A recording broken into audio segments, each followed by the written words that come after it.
මම මේ දුකෙන් ඉන්නේ. අපේ අම්මා කියනවා අපේ අම්මා ඕගොල්ලන්ට පෙන්නනවලු මම කරපු නරකම වැඩ ටික.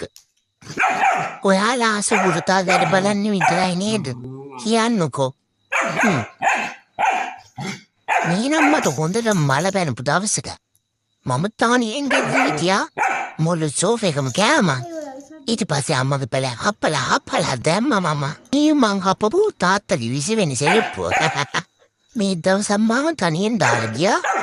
මට ටිෂු ටිකක් හම්බුලාම මම කෑලි වලට අපලා දැම්මා.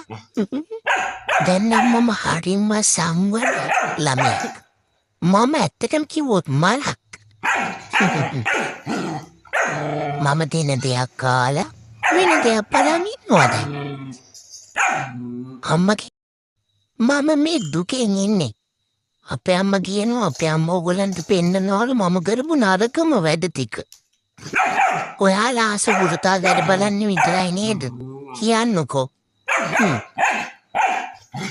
මේ නම් මට හොඳට මල පැනපු දවසක.